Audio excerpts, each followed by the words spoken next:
Lo participativo aquí no solo es que llegue gente, ¿verdad?, a los ejercicios, sino que toda esa experiencia, ese conocimiento de vida también pueda ser compartido, ¿ya? Para eso es importante generar confianza y aprendizaje. Eval Participativa, el podcast.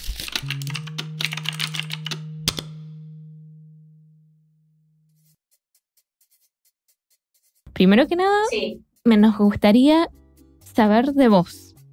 Si yo de pronto te pregunto o le pregunto a alguien, ¿quién es Rosario Quiché? ¿Qué diría esa persona? Ya. Bueno, muchas gracias. Creo que sintetizar la vida siempre es compleja, ¿no? Yo soy educadora de profesión.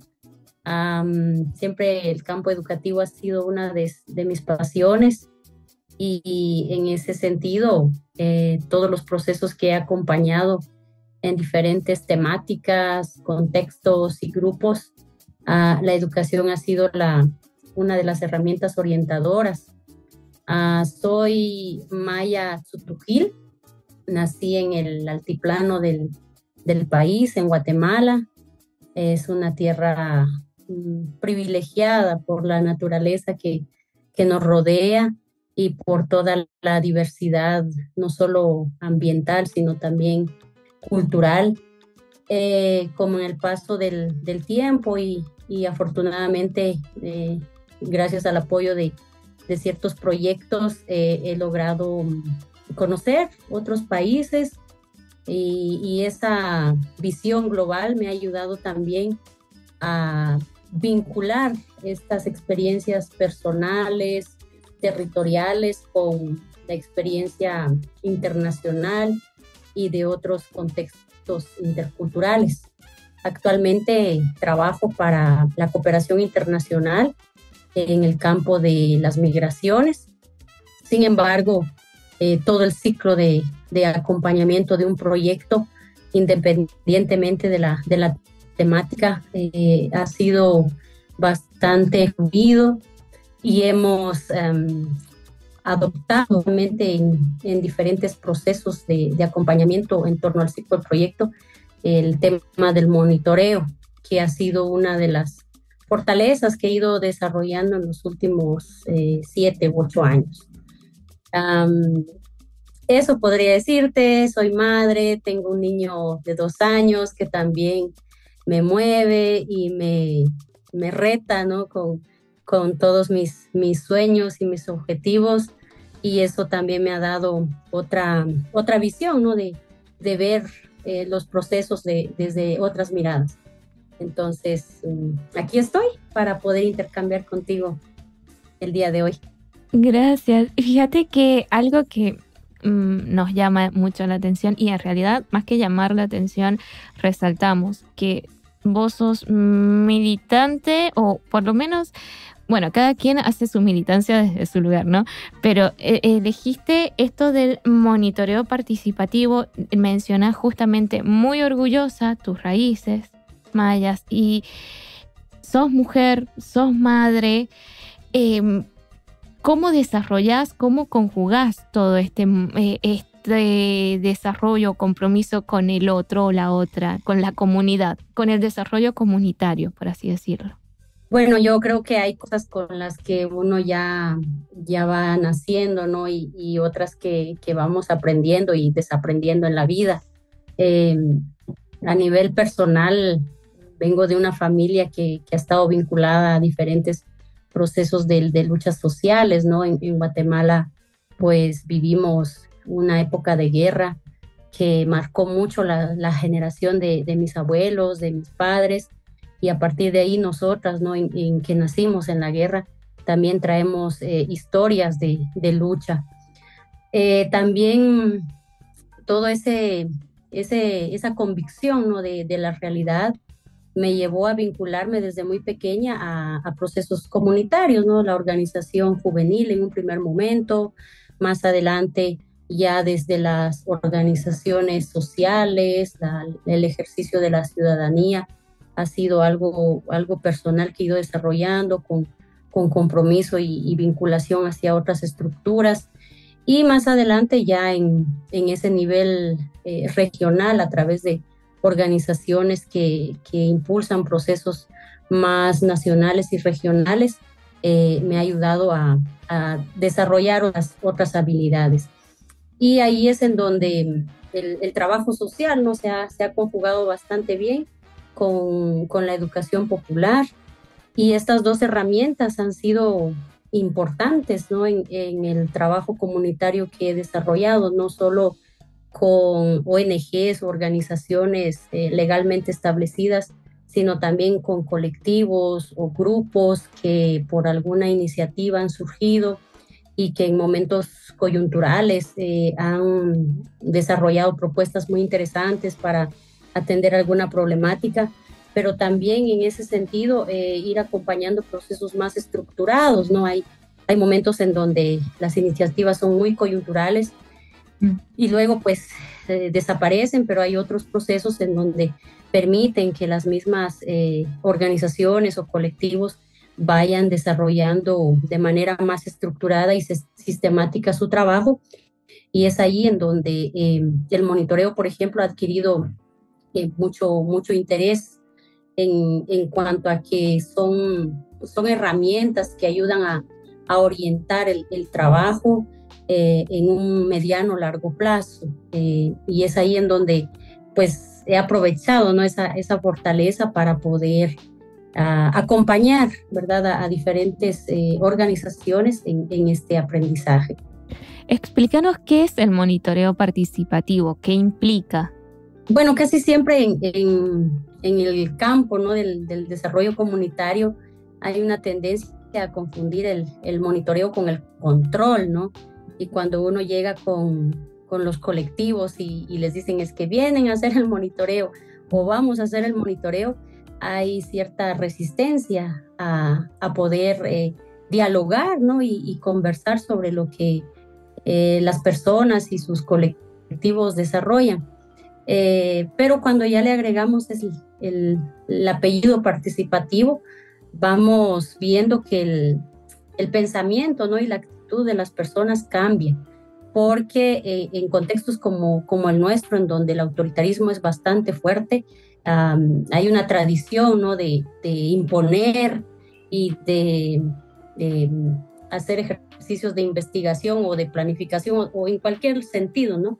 Ejercicios muy autoritarios y verticalistas en donde una persona llega y es la que sabe todo y en ese sentido nuestra historia pues nos ha ido enseñando a ir cambiando estas formas, ¿no? de trabajo.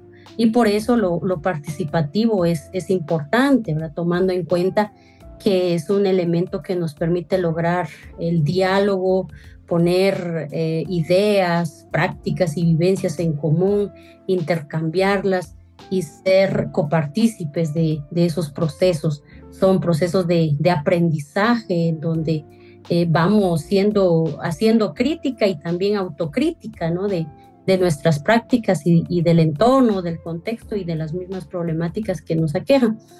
Y por eso el monitoreo participativo tiene ese potencial, ¿no? de abrir, ¿verdad? al diálogo, a la confianza, a la crítica y la autocrítica, los procesos sociales en donde nos vinculamos. No es una práctica autoritaria o de la investigación tradicional, digamos, en donde una persona llega y hace una entrevista así muy cerrada o pasa un cuestionario y las personas responden automáticamente. Muchas veces no son respuestas propias, a veces son un copy-paste, ¿no? Porque no se propicia, ¿verdad? Ese momento de reflexión y de valoración de los saberes y los conocimientos y experiencias que tiene la población. Y por eso lo participativo aquí no solo es que llegue gente, ¿verdad?, a los ejercicios, sino que toda esa experiencia, ese conocimiento de vida también pueda ser compartido, ¿ya? Para eso es importante generar confianza con las personas y aprendizaje, ¿no? De que lo que estamos compartiendo no va a ser utilizado por efectos de cuestionarlos, ¿verdad? O de sancionarlos, sino más bien para aprender y de esos aprendizajes transformar y buscar formas, ¿no? Para mejorar las prácticas que tenemos o para cambiarlas también, porque a partir de ese diálogo y de esa crítica pueden surgir cuestiones interesantes que nos obliguen a deshacernos de prácticas que no ayudan al crecimiento de los procesos y de las estructuras con quienes se trabaja. Ujú. Fíjate que en otros capítulos nos comentaban esto justamente, que lo mismo que estás diciendo, o similar, lo que estás diciendo, evaluación participativa, sistematización, educación popular, ahora monitoreo participativo, todos cuando llegan a la gente, a la comunidad tiene miedo. ¿Por qué? ¿A qué se debe? Sí, yo insisto, ¿no? Que ha sido también esa herencia de la historia violenta, en donde ha sido negada la voz de la población y no, digamos, los procesos de democratización han sido lentos y hasta muchas veces interrumpidos, ¿no? Por toda la estructura política, social que tienen nuestros países. Sin embargo, esto se ha ido cambiando, ¿no? Yo percibo que hay un cambio generacional también de quienes vivieron de manera directa el autoritarismo y otras generaciones en donde hemos tenido mayor apertura, ¿no? Y digamos, la capacidad de exigir, de demandar y de compartir nuestras ideas, nuestras posturas, nuestros pensamientos. Obviamente esto no es, digamos, no lo hemos logrado al 100% de democratizar nuestros espacios. O sea, ahora en Guatemala estamos viviendo un contexto de regresión autoritaria, en donde las voces de joven o de mujeres que se encuentran en la resistencia y en la lucha han sido calladas. Cada vez más hay personas en el exilio que por opinar, ¿no? Y por defender los derechos humanos, pues se han visto nuevamente amenazadas en su integridad y en su vida. Y eso también tiene un efecto, ¿no? En las generaciones actuales de silenciar nuevamente el pensamiento y la palabra. Esto es importante, ¿verdad? De seguirlo abordando en los diferentes procesos, no solo, ¿verdad?, en estos ejercicios de monitoreo, evaluación, sino en todos los procesos de desarrollo comunitario, porque si no vamos a también permitir de alguna manera que estas estructuras de regresión autoritaria sigan consolidándose en nuestra región. Y Guatemala, pues, es un ejemplo más de lo que se está viviendo en Latinoamérica. ¿Y cómo desarrollas tu trabajo en este contexto? Creo que una fortaleza es que las mismas comunidades y las personas en los territorios tienen sus propias dinámicas y en esas dinámicas hay historias de lucha, de resistencia, de tener proyectos de vida, sueños que van fluyendo, ¿no? En la medida que hay condiciones para echarlas a andar. Y esa es una gran fortaleza, ¿no? Que hay en las comunidades. O sea, no, nosotras desde el trabajo en la cooperación, muchas veces nos equivocamos, ¿no? Y pensamos que llevamos la receta y la respuesta, ¿verdad?, a los problemas sociales, pero al llegar a la comunidad y encontrarnos con la riqueza de la organización comunitaria, vemos que desde la comunidad hay maneras, ¿no?, de hacer la vida y de hacer realidad los derechos. También estas tradiciones culturales u organizativas se han ido renovando, ¿verdad? No es lo mismo el trabajo de hace 40 años al que tenemos actualmente. Y ahí hay una diversidad, ¿no? de prácticas, de conocimientos que se interrelacionan y que llevan, ¿verdad?, a propiciar iniciativas muy interesantes en distintos temas. Entonces, la fortaleza está en la comunidad, y cada vez que, por ejemplo, hacemos este ejercicio de monitoreo o de evaluación participativa, siempre hay un criterio, ¿no?, que es el de sostenibilidad. Y cuando pensamos en ciertos elementos que debería de tener la sostenibilidad y los observamos en las comunidades, vemos que hay más, ¿verdad? Hay más elementos que las propias comunidades y los grupos van adquiriendo y van fortaleciendo en ese sentido. Y cuando una colaboración o un proyecto se va, esos vínculos, esos valores y esos elementos que hacen posible mantener el trabajo permanecen. Entonces, ahí es importante de difundir, ¿verdad?, esos valores, objetivos o principios que las comunidades y los colectivos van desarrollando para mantener sus procesos comunitarios, y nosotras aprender cada vez más de estas experiencias, no para replicarlas, porque a veces también caemos, ¿verdad?, en este error de pensar que hay un modelo establecido de cómo hacer las cosas, y no necesariamente es así, ¿verdad? Esas formas de hacer las cosas pueden recrearse o reinventarse en otros contextos y en otros escenarios, y es ahí en donde nuevamente lo participativo adquiere relevancia, porque otras personas pueden agregarle, no ponerles otro condimento a las experiencias y hacerlas enriquecerlas, ¿no? Enriquecerlas en su contexto. Y esto, en función a lo que me decís, ¿vos sentís que las personas de pronto se apropian del monitoreo? ¿Las personas o comunidades se pueden llegar a apropiar del monitoreo? Las personas y comunidades adaptan y son sabias en el sentido de lo que es útil y lo que no. Recrean muchas veces las herramientas o las ideas que llevamos desde otros esfuerzos, y finalmente, ¿verdad?, van haciendo también un ejercicio de adaptación de las cosas. No siempre lo que llevamos como propuesta aterriza de esa manera, o sea, siempre hay un ejercicio de mediación, de adaptación, y ahí, obviamente, dependiendo del contexto sociocultural, también surgen otro tipo de innovaciones.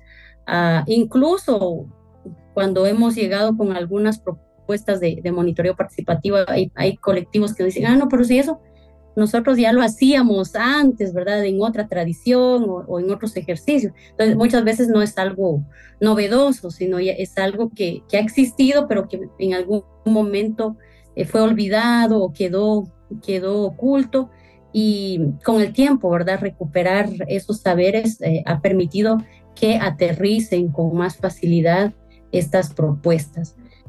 Y luego, pues, hay personas que nos enganchamos más, ¿verdad?, con ciertos planteamientos, ciertas ideas, y nos volvemos ya como impulsores de manera voluntaria y automática de estos enfoques y herramientas.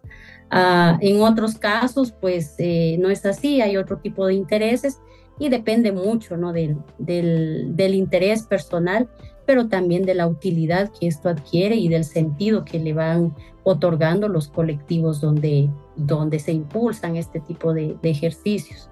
¿Y hoy recordás un ejemplo concreto de monitoreo que se ha desarrollado que has desarrollado en el último tiempo? Sí, realmente ha habido bastante riqueza, ¿no? Hemos desarrollado ejercicios con jóvenes, grupos juveniles, redes, pero también con personas adultas en diversos contextos, ¿no? Algunos son maya hablantes, otros son contextos con un mayor mestizaje.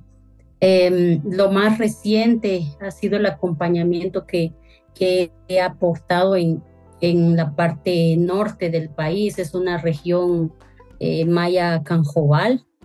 eh, ha sido muy golpeada, ¿no? por la guerra, pero también en los últimos años por toda la industria extractiva y también por todo el tema del narcotráfico. Es una región fronteriza. Cuando iniciamos, ¿verdad? Con este trabajo, el primer paso siempre ha sido conocer el contexto, ¿no? De cómo es la comunidad, las problemáticas que hay, la historia de esa comunidad, de las personas, y a partir de ahí iniciar un proceso reflexivo de cuáles pueden ser las necesidades inmediatas o mediatas que se puedan atender. Obviamente nosotras no resolvemos todos los problemas comunitarios, pero sí podemos aportar en algo. Y con eso priorizamos, ¿no? ¿Cuáles son los objetivos que estas comunidades o estos colectivos se proponen para atender esta necesidad y esa problemática? Cuando ya tenemos definidos estos objetivos, se van proyectando acciones concretas para alcanzarlas, y después de transcurrido un año o un tiempo prudencial, llegamos nuevamente con el grupo a dialogar y a reflexionar cuáles han sido los cambios, si ha habido o no ha habido.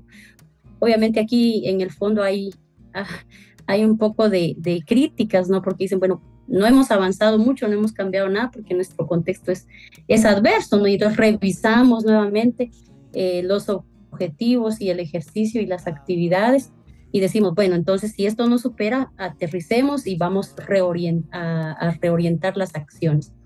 Y dejamos nuevamente otro tiempo hasta regresar a una siguiente sesión de monitoreo para valorar si ha habido cambios, avances o no, y por qué.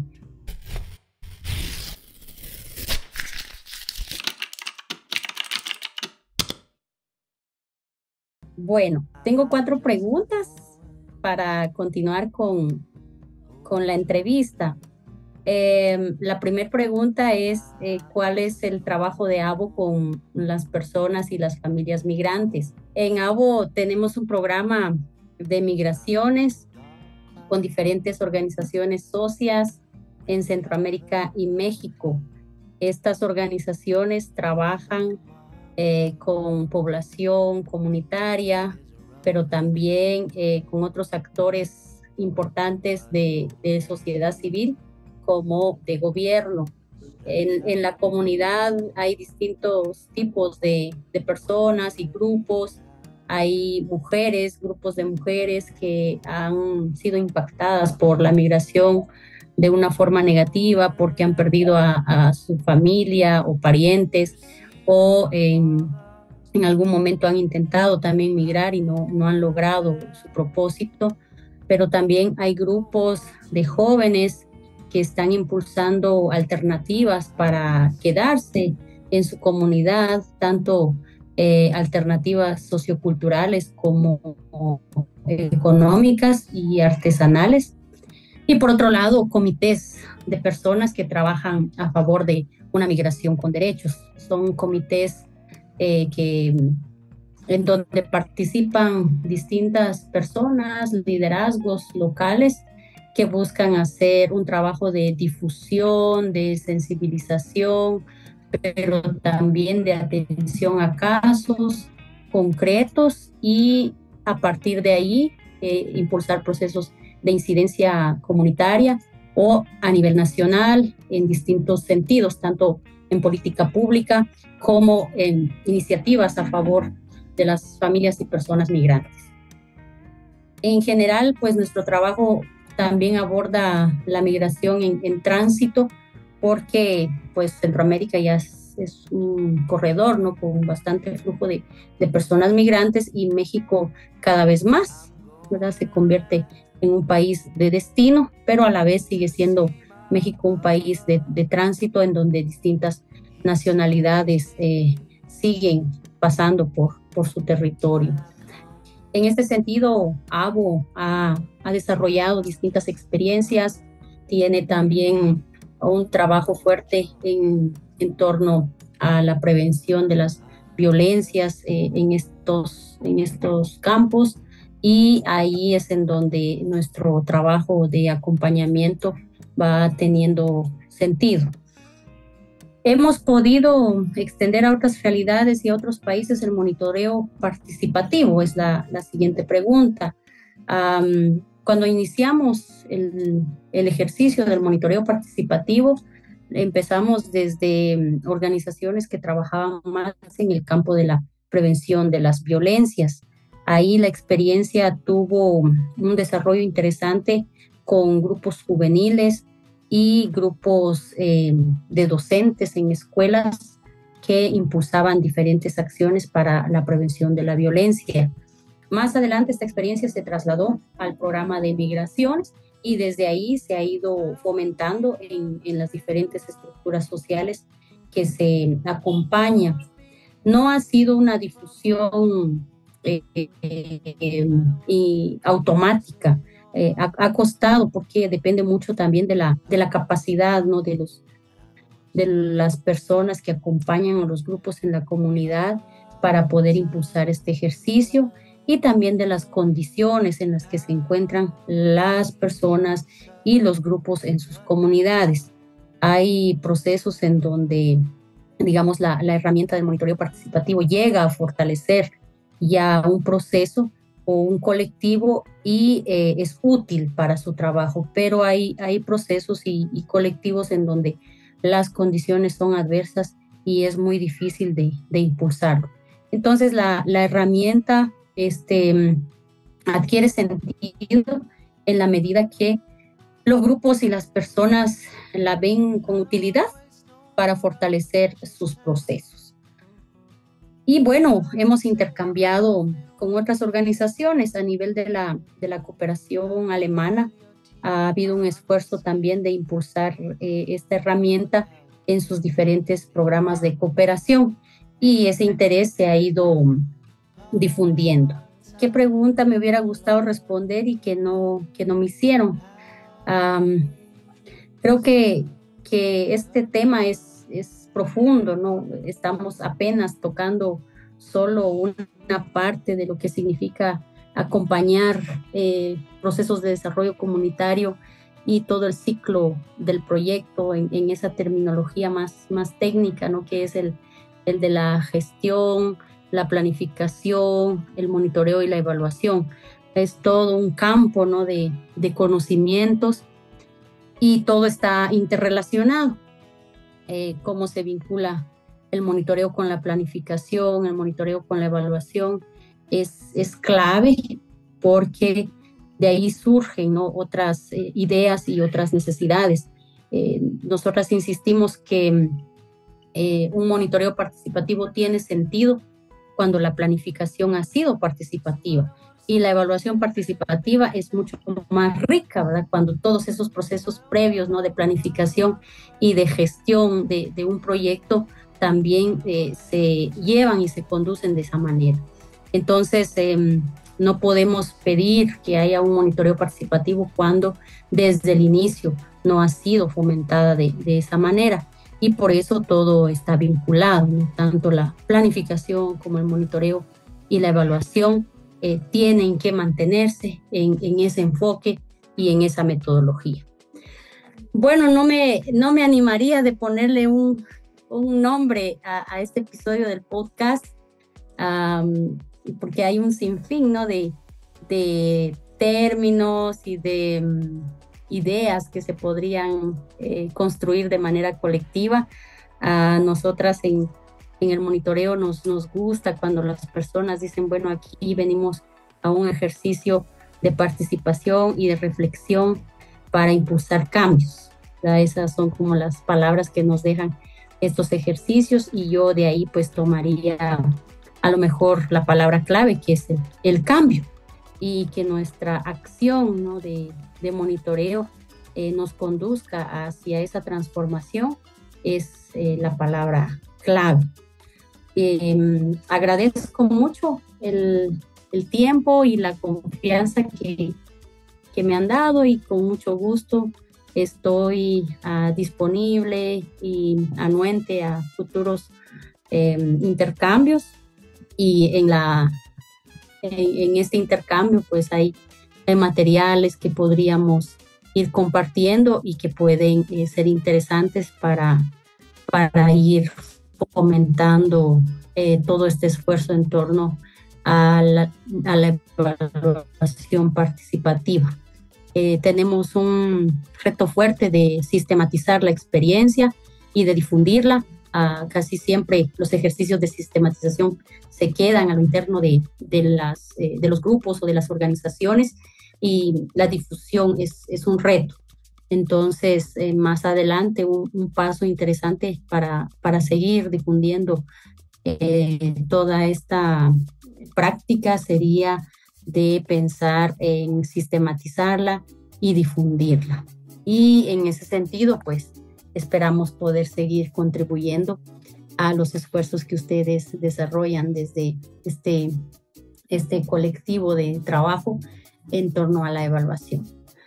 Muchas gracias por todo y les deseo éxitos en este proyecto y en los futuros proyectos, y que toda esta riqueza latinoamericana de experiencias y conocimientos permitan que otras personas se sumen a este ejercicio y que tengan interés de seguir impulsándolos en sus prácticas cotidianas.